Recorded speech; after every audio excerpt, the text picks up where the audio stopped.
गोष्ठी के मुख्य वक्ता आदरणीय वनवारी जी, सभागार में विद्यमान विभिन्न विषयों के सम्माननीय आचार्यगण और महाविद्यालयों से पधारे हमारे आचार्यगण, शोध छात्र और प्रिय विद्यार्थियों, इस बार लगभग 2 साल के बाद हम लोग यहाँ पर एकत्रित हुए इस संगोष्ठी के लिए, जो डॉक्टर भुवनेश मिश्र जी की स्मृति में आयोजित होती है और उनको श्रद्धापूर्वक स्मरण करते हुए मैं जो सारगर्भित व्याख्यान अभी हुआ उसको रिफॉर्मुलेट करके आपके सामने कुछ बातें कहना चाहता हूँ। वनवारी जी ने कुछ बड़े महत्वपूर्ण अंतर्दृष्टियों को हमारे सामने रखा और मुझे स्मरण आया, एक बहुत बड़े विद्वान हुए भारतीय दर्शन के 20वीं शताब्दी के डॉक्टर भगवान दास। उन्होंने अपने एक लेख में सभ्यता और संस्कृति के भेद को स्पष्ट किया और आमतौर से तो हम लोग दोनों को समानार्थी मानते हैं, क्योंकि शब्दकोशों में इसकी जो व्याख्या है सभ्यता की या संस्कृति की वो अलग अलग तरीके से दी गई है। लेकिन जैसे सभ्य शब्द है संस्कृत भाषा का, जो सभा में बैठने का अधिकारी है, अपने व्यवहार से, अपनी वेशभूषा से उसको सभ्य कहा गया। कि जो वैदिक काल में जब सभाएं होती थी, विद्वत सभाएं होती थी, तो ये नहीं कि आप कुछ भी पहन के चले जाइए, वेशभूषा भी की भी मर्यादा थी। कोई ड्रेस कोड नहीं था, लेकिन एक शालीन वेशभूषा होनी चाहिए, बोलने की कला आपके पास होना चाहिए, आपका उठने बैठने का तरीका, ये सब चीज़ें एक सभासद में यानी एक सभ्य व्यक्ति के अंतर्गत अपेक्षित की जाती है। यानी जो सभ्यता है वो एक बाह्य पक्ष है हमारा, सभ्यता से आशय हमारा बाह्य पक्ष है, जिसको वनवारी जी ने कहा और जिसको डॉक्टर भगवान दास ने भी कहा कि ये सेंट्रीफ्यूगल जो सभ्यताएं होती हैं वो सेंट्रीफ्यूगल होती हैं, बहिर्मुखी होती हैं, जिसमें यह है कि भाई कितनी अच्छी इमारतें बनी हैं, खान पान की कितनी किसी देश में अच्छी व्यवस्थाएं हैं, या वहाँ के लोग कपड़े किस तरह के पहनते हैं, वहाँ पर कितने प्रकार के मनोरंजन के साधन हैं, वहाँ की सड़कें कैसी हैं। ये सब चीज़ें जो हमारे जीवन का बाह्य पक्ष है, उसको अगर हम एक समेकित अर्थ में प्रकट करें तो उसको हम सभ्यता कहें। अब अंग्रेजी भाषा में जो सिविलाइजेशन शब्द है, जो सिविल शब्द जो कि रोमन लैटिन भाषा का शब्द है, उसके अपने अर्थ गूढ़ अर्थ है। अब सभ्यता का सही इक्विवेलेंट सिविलाइजेशन है कि नहीं, अब ये तो जटिल प्रश्न है, यहाँ उसका हम निर्धारण भी नहीं कर सकते। तो इसलिए जो सभ्यताएं होती हैं वे सेंट्रीफ्यूगल ही होती हैं, वे हमेशा बहिर्मुखी होती हैं और इसलिए उनमें बाह्य आकर्षण बहुत अधिक होता है और उसकी पैमाइश करना आसान होता है। हम कहते हैं ना कि भाई हिंदुस्तान कम विकसित है, जर्मनी ज़्यादा विकसित है। क्यों? क्योंकि आप उनके बाह्य पक्ष का मूल्यांकन कर रहे हैं और जो बाह्य पक्ष का मूल्यांकन करना आसान होता है कि भाई वहाँ की सड़कें कैसी हैं, यहाँ की कैसी हैं, वहाँ पर मनोरंजन के साधन कितने हैं, वहाँ पर कितनी यूनिवर्सिटीज़ हैं। ये सब जो क्वांटिटेटिव जो फैक्टर्स होते हैं, जो मटेरियल एक्सटर्नल फैक्टर्स होते हैं, इनका आप असेसमेंट या कंपैरिजन कर सकते हैं, उसमें कोई दिक्कत नहीं। और उसके आधार पर यूरोप के लोगों ने अपने को सभ्य और हम लोगों को असभ्य कहा, क्योंकि जो उनका जो जीवन का बाह्य स्वरूप था कि किस तरह से गांधी जी को भी असभ्य कहा। हाफ नेकेड फकीर जब वो वहाँ राजा से मिलने गए, इसलिए क्योंकि गांधी जी उनकी दृष्टि में सभ्य नहीं थे, लेकिन गांधी जी ऐसी सभ्यता की चिंता भी नहीं करते थे। क्योंकि गांधी जी की दृष्टि सेंट्रीफ्यूगल थी भी नहीं। वो तो मनुष्य के अंतरतम को देखते थे कि अंदर से आप कैसे हैं। और जब आप किसी चीज को अंदर से देखते हैं, जिसको हमारे यहाँ कहते हैं संस्कार, तो वो संस्कृति होती है कि कितने श्रेष्ठ गुण आपके अंदर विद्यमान है, कितनी सृजनात्मकता आपके अंदर विद्यमान है, कितना उदात्त आपका चरित्र है। तो ये जो आंतरिक जो परिष्कार है, इस आंतरिक परिष्कार ये संस्कृति का लक्षण होता है। और इसको टेबुलेट करना या कंपेयर करना या असेस करना आसान नहीं होता है। तो देखा है, जैसे कि गांधी जी को देखकर इंग्लैंड के लोग जब वहां पर गए तो अजूबे की तरह से देखते थे कि क्या ऐसा भी पहनावा हो सकता है जो ये पहने हुए हैं। ये तो जंगली लोग इस तरह का पहनावा पहनते।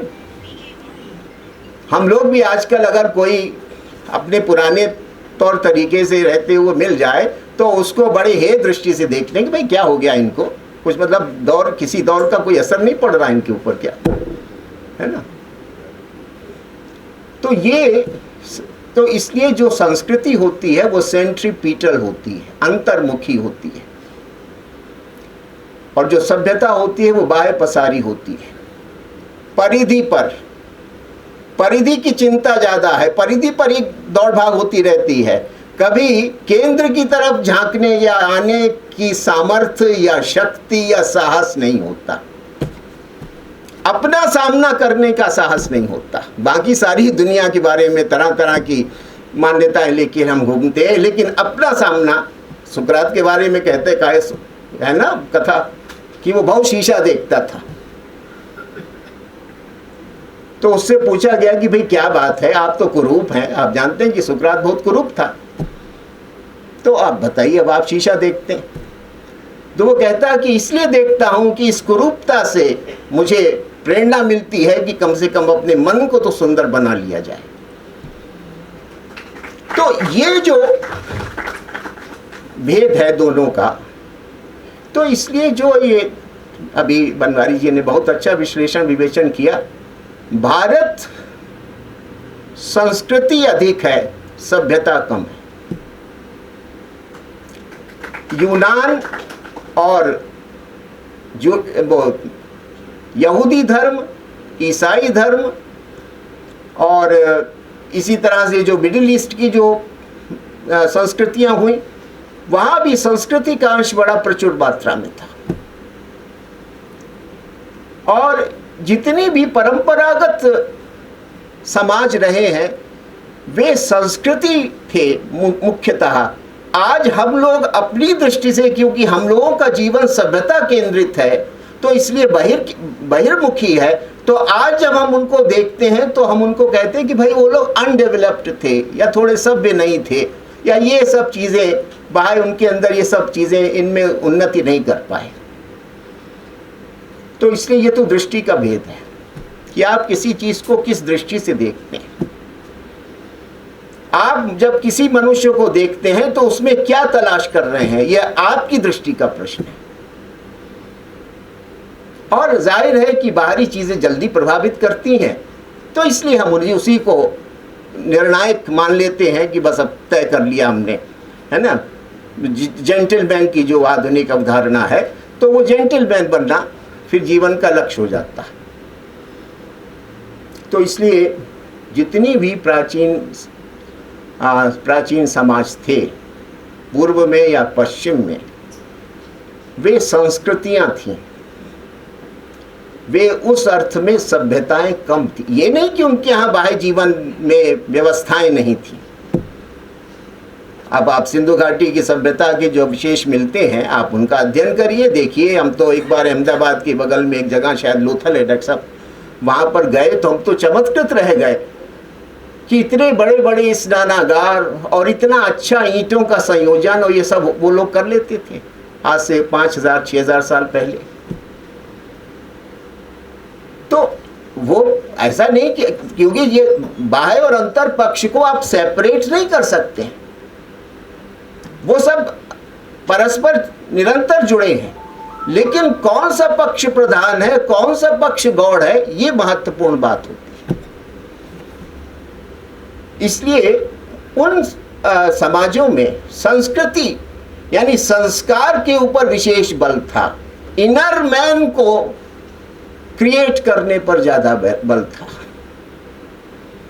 आज की सभ्यता में, आज सभ्यता का अंश बहुत बढ़ गया, संस्कृति का अंश उसी अनुपात में कम हो गया। आज की संस्कृति जो है उसमें बाह्य पक्ष के ऊपर बहुत बल है।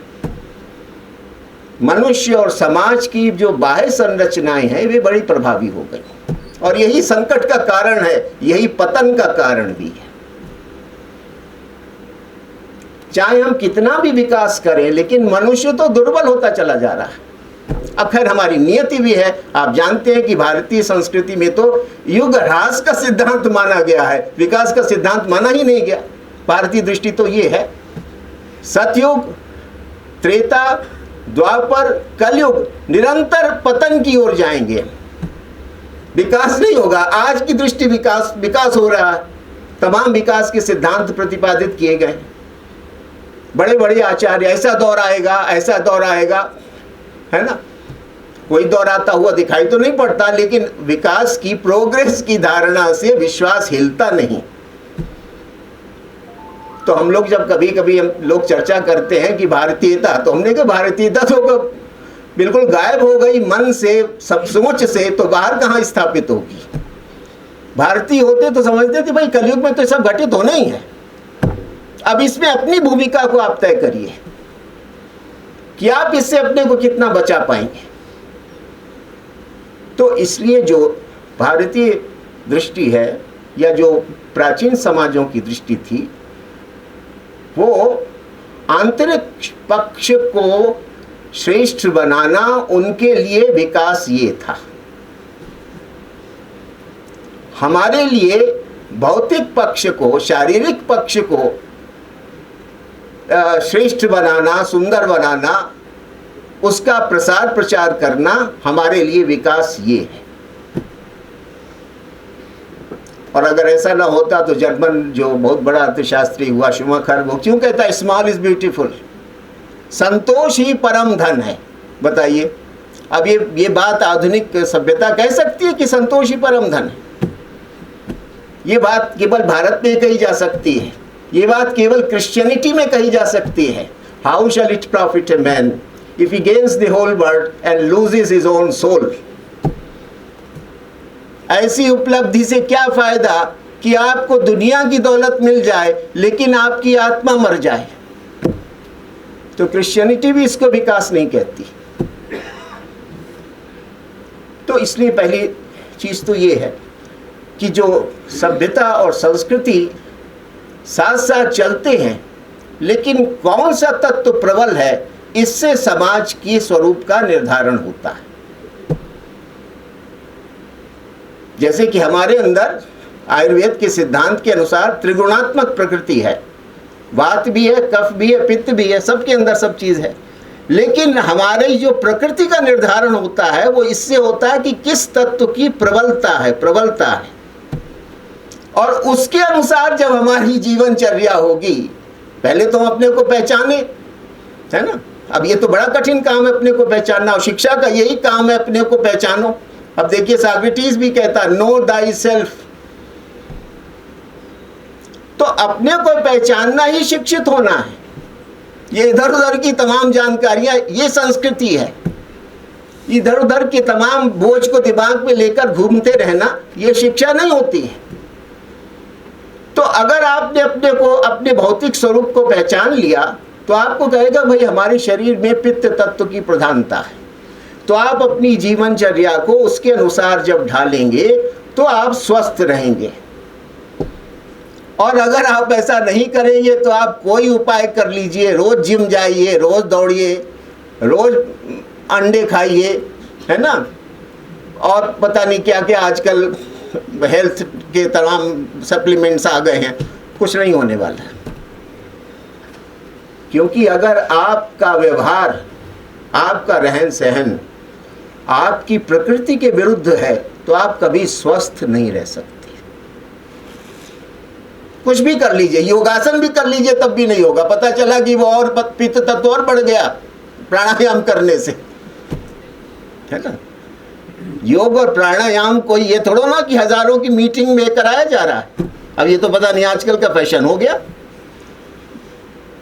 योग और प्राणायाम की शिक्षा गुरु के पास जाकर प्राप्त की जाती है, और गुरु पहले आपकी प्रकृति का परीक्षण करता है, तदनुसार वो आपको प्राणायाम और योग आसन रिकमेंड करता है कि तुमको बस यही करना है और इतना ही करना है। अब ये नहीं कि 500 लोग बैठे हैं, वो गुरुजी आसन जमाए बैठे हैं, अच्छा भाई ऐसा करो, हाथ ऊपर करो, इसका कोई मतलब नहीं होता। इससे ये एक भ्रम है, ये योग दिवस एक भ्रम है आपका, है ना, जो जिस पे आप हजारों लाखों रुपया खर्च कर रहे हैं, है ना। और जो चीज बड़े सहज रूप में हमारे यहाँ रही है, एक पैसा खर्च किए बिना, और आप भारतीय संस्कृति के बड़े अनुयायी बन रहे हैं, है ना। तो यह वही हमने कहा ना कि जब आपको ये मालूम ही नहीं कि जीवन क्या है, जीवन का बाह्य पक्ष महत्वपूर्ण है कि आंतरिक पक्ष महत्वपूर्ण है, दोनों में कौन प्रधान है कौन गौड़ है, जब इसका ही हमें अनुमान नहीं, तो फिर जीवन आप कभी जी ही नहीं पाएंगे। जीवन आप जी ही नहीं सकते अगर इतनी बुनियादी समझ नहीं है तो। और ये समझ पैदा करना ये शिक्षा का काम होता है। तो पहली बात तो ये। अब बनवारी जी ने यूरोप के वर्णन के दौरान महत्वपूर्ण बातें कही, और मेरा मानना है कि जो यूरोपीय सभ्यता है ये एक बहुत घाल मेल है, एक जिसके अंग्रेजी में कहते हैं एमालगम, एक बड़ा घाल मेल है। अब वो घाल मेल बहुत सारे स्रोतों से है, क्योंकि ये भारत जैसी ये कोई सभ्यता नहीं है, इसके तमाम सोर्सेज हैं। जैसे अंग्रेजी भाषा, तमाम स्रोतों से अंग्रेजी भाषा बनी है, इसलिए समझ ही में नहीं आता है कि भाई कहीं पर सी का उच्चारण का होता है और कहीं पर सी का उच्चारण सा होता है ना। CAT आप सेट कह दीजिए तो आपकी डांट पड़ेगी कि नहीं CAT कैट होता है ना, लेकिन कहीं पर सी का उच्चारण सा ही किया जाता है। ये अच्छी भाषा का लक्षण तो है नहीं, ये तो कमजोर भाषा। क्यों? क्योंकि इंग्लिश भाषा जो है वो भी एक एमालगम है फ्रॉम सो मेनी सोर्सेस, और वो सब बना दिया गया। इसलिए देखिए व्याकरण में नियम है और उसके तमाम अपवाद हैं।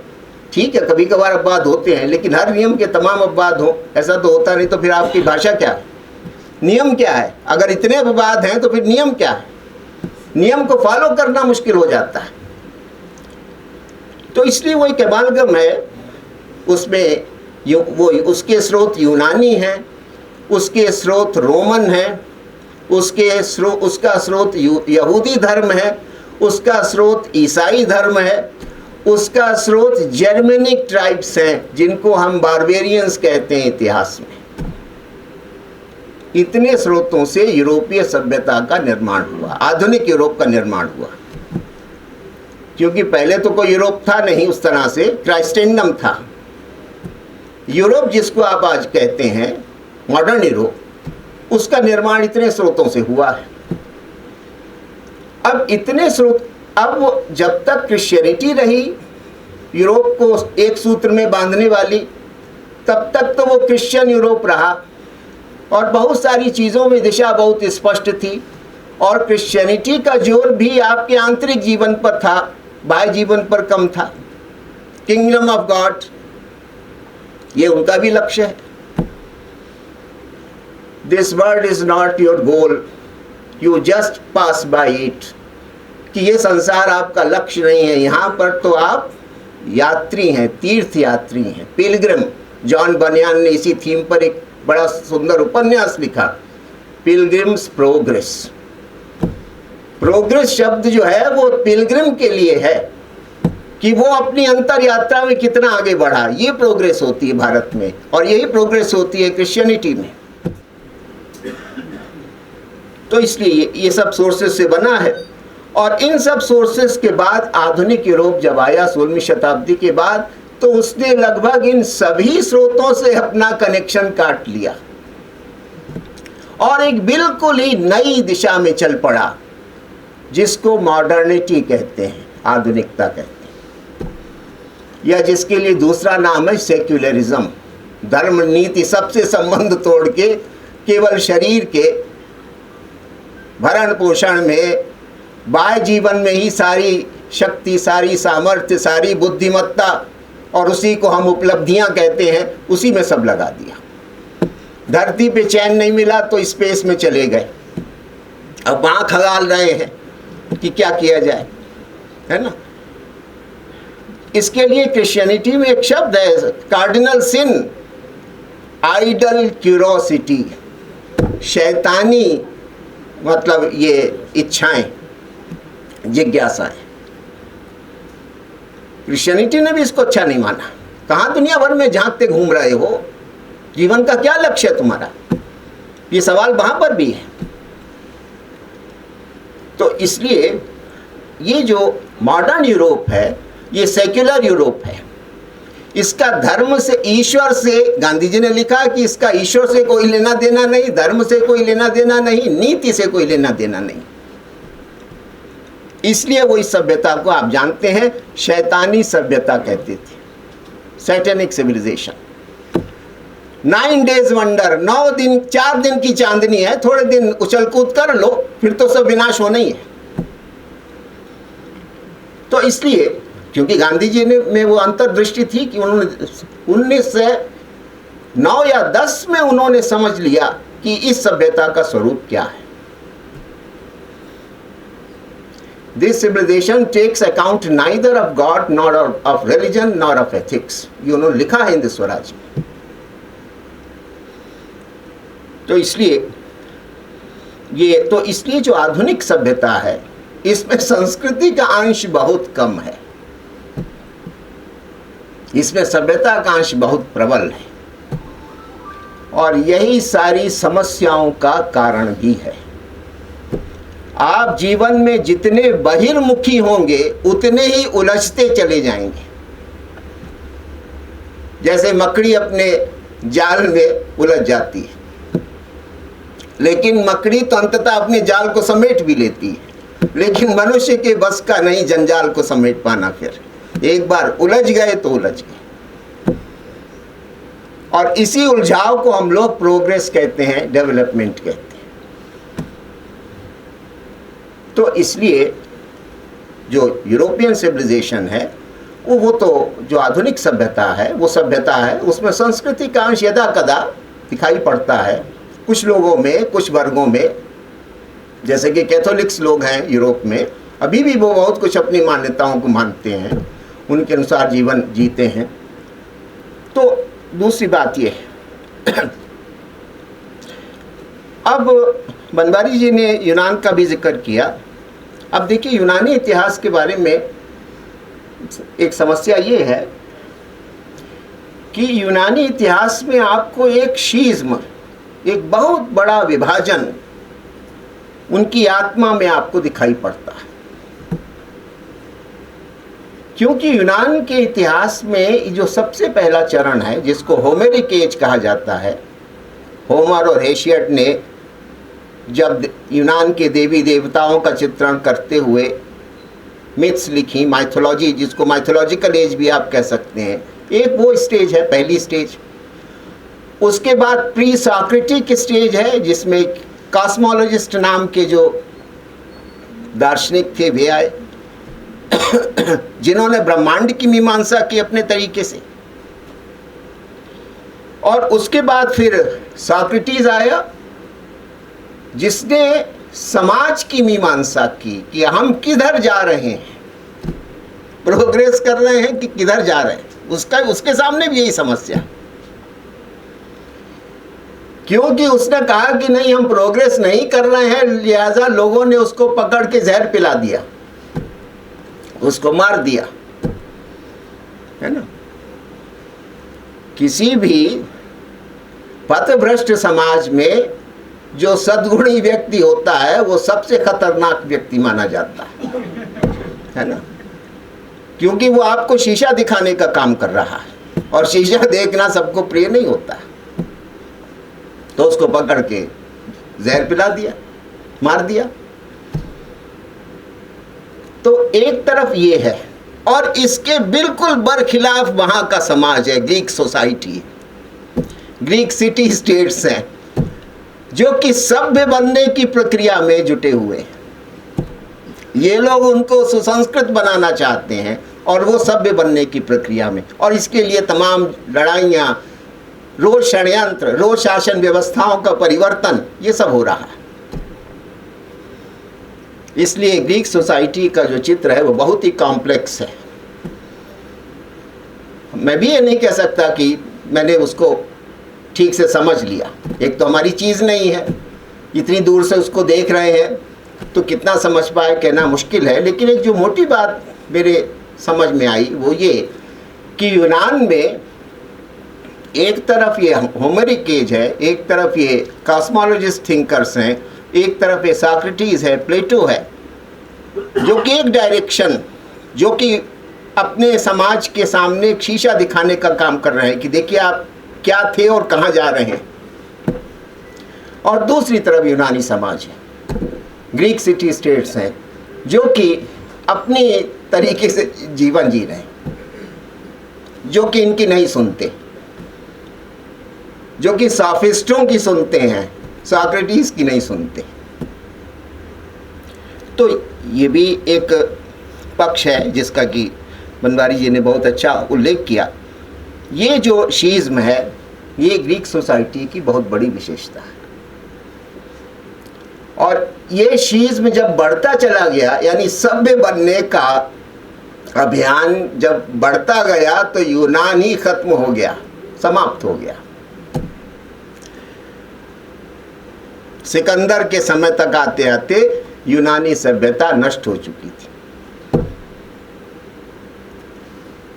क्योंकि जो बाहरी ताना बाना है ये सभ्यताओं, समाजों को सस्टेन ज़्यादा नहीं कर पाता है। एक झटके में एक ही तो झटका लगा भी, वो क्या इंटरनेट में क्या क्राइसिस आया और क्या हालात पैदा हो गए। आप कल्पना करिए कि कल वो तो बहुत छोटी सी खराबी थी जिसको ग्लिच कहते हैं, कोई टेक्निकल ग्लिच आ गई। अब आप बताइए कि अगर कोई बड़ी गलती हो जाए, कोई मेजर फॉल्ट हो जाए, तब क्या होगा हम लोगों का। आप इसका भी तो हिसाब करिए ना, कि आंख मूंदे चले जा रहे हैं कि नहीं सब बढ़िया हो रहा है। थोड़ा सा रिथिंकिंग भी करना चाहिए कि अगर एक ग्लिच इतना संकट पैदा कर सकती है, तो एक मेजर फॉल्ट कितना बड़ा क्राइसिस पैदा कर देगी, ये भी विचारणीय प्रश्न है कि नहीं। लेकिन इसकी कोई चर्चा नहीं, इसकी कोई चर्चा समाचार पत्र पत्रिकाओं में या और दूसरे लेखों में इसकी कोई चर्चा नहीं। अब चीन का जहाँ तक प्रश्न है, तो जैसा कि डॉक्टर साहब ने कहा कि वहाँ पर तो जो मूल उनका जो जीवन दर्शन है वो तो ताओ से प्रेरित है, ताओ का सिद्धांत है, जिसके प्रतिपादक कन्फ्यूशियस हुए, जिसके प्रतिपादक लाओत्से हुआ, जिसका प्रतिपादक इत्सिंग हुआ, और भी तमाम लोग हुए, जिसके कारण, जिसके उस संस्कृति में रचे बसे होने के कारण हुएनसांग और फाहियान भारत में आकर भारत को ठीक से समझ पाए। अगर हुएनसांग और फाहियान ने जो यात्रा वृत्तांत लिखे हैं हर्षकालीन भारत के या गुप्तकालीन भारत के, आप उनको पढ़िए, लगता है कि जैसे कोई भारतीय भारत के बारे में बता रहा। तो क्यों? क्योंकि वो उस परिवेश में पले बड़े थे जो कि ताओ के प्रभाव से जो चीन बना था, उसके प्रभाव से जो चीन बना था, उसके जो संस्कार थे, उसकी जो जीवन दृष्टि थी, तमाम बाह्य भिन्नताओं के होते हुए भी हमसे, लेकिन वो essential the right way. Confucius भी जब बात करता है तो द राइट वे, सम्यक मार्ग क्या है, इसकी बात करता है। तो ये भी एक पक्ष है। और अंत में एक महत्वपूर्ण बात कही, लेकिन उस बात को मैं कुछ दूसरे तरीके से भी देखता हूँ। ग्रेट वॉल ऑफ चाइना की बात आई, चीन की बड़ी दीवार। चीन ने अपनी परिधि को माना कि ये सब हमारा, बस इतना हमारा है। ये हर प्राचीन सभ्यता का स्वरूप है, केवल चीन का नहीं। भारत की जो नेचुरल बाउंड्रीज हैं कि इधर हिमालय है, इधर दक्षिण में महासागर है, ये हमारी नेचुरल बाउंड्रीज हैं। ये भारत भूमि है, ये आर्यावर्त है, ये उत्तरापथ या दक्षिणापथ है, ये मातृभूमि है, ये पुण्य भूमि है, ये पवित्र भूमि है। इसके बाहर सब म्लेच्छ भूमियां हैं और वहां हमें नहीं जाना है। इस्लाम में भी यही सिद्धांत है, क्रिश्चियनिटी में भी यही सिद्धांत है। बाद के उनके लोगों ने उसको कितना माना नहीं माना, अपनी कॉन्केस्ट की पिपासा में वो सब कुछ भूल गए, वो एक अलग बात है। पाप भूमि और पुण्य भूमि का सिद्धांत तो इस्लाम में भी है, क्रिश्चियनिटी में भी है, सभी सभ्यताओं में। क्योंकि आपके लिए ईश्वर ने स्थान निर्धारित कर दिया है, वहां आनंद से रहिए, चारों तरफ मुंह मारते मत घूमिए, है ना। कभी भी महत्वाकांक्षा ऊर्ध्वगामी होना चाहिए, वर्टिकल, ऊपर उठने की, यानी आत्मोन्नयन की महत्वाकांक्षा होनी चाहिए। वो महत्वाकांक्षा कभी हॉरिजॉन्टल नहीं होनी चाहिए। ये मनुष्य के कल्याण का संदेश सभी सभ्यताएं देती हैं। क्योंकि जब महत्वाकांक्षाएं हॉरिजॉन्टल बन जाती हैं, उसी को साम्राज्यवाद कहते हैं, वही इंपीरियलिज्म है। तो इसलिए परिधि की जो नेचुरल बाउंड्रीज, हर समाज की, हर राष्ट्र की अपनी नेचुरल बाउंड्रीज है, उसको उसी में रहना, उसका कल्याण उसी में रहने में है। उसके बाहर जाके क्योंकि आप अपने धर्म का, क्योंकि पुरानी सभ्यताओं में, हर परंपरा में मनुष्य की पहचान इससे है कि वो अपने धर्म का पालन कर पाता है कि नहीं कर पाता। धर्म का पालन आप अपनी ही भूमि में कर सकते हैं। आप दूसरी भूमियों में जाके जब आप भाई संकल्प लेते हैं तो अपनी भूमि का लेते हैं ना सबसे पहले। ये हमारी पुण्य भूमि है, ये मातृभूमि है, यहाँ मैं ये कर्तव्य करना चाहता हूँ, यहाँ मैं ये कर्म करना चाहता हूँ, ये भाव होता है ना। जो चीज़ें जो आपकी भूमि ही नहीं है, वहाँ आपकी उस क्रिया का क्या महत्व है। इसलिए वो दारुल हर्ब और दारुल इस्लाम, इस्लाम में भी मान्यता है। तो इसलिए ये अगर विचार आ जाए तो ये सारा संसार, अंतर्राष्ट्रीय संबंधों का स्वरूप ही बदल जाए। आजकल का जो अंतर्राष्ट्रीय, हर आदमी की निगाह दूसरे की ज़मीन पर ज़्यादा है। अपनी बाउंड्री में तसल्ली नहीं है, ये भी मिल जाए, ये भी प्रभाव में आ जाए, ये भी हो जाए, है ना। तो जिसको शेक्सपियर ने कहा वाल्टिंग एम्बिशंस, कुलांचे मारती हुई महत्वाकांक्षाएं, कोई उनकी सीमा नहीं, ये तो विनाश का कारण है। इसलिए महत्वाकांक्षा तो अच्छी बात है, लेकिन महत्वाकांक्षा की दिशा क्या है, ये महत्वपूर्ण बात है। तो इन सब दृष्टियों से आज का व्याख्यान बहुत ही हम लोगों के लिए ज्ञानवर्धक रहा। बहुत सारे पक्ष, सभ्यतागत जो पक्ष हैं, उनको बनवारी जी ने रखा और हम लोग इसके लिए उनके प्रति बहुत आभारी भी हैं। और आप सब लोगों ने धैर्यपूर्वक सुना, इसके लिए आप सबके भी आभारी।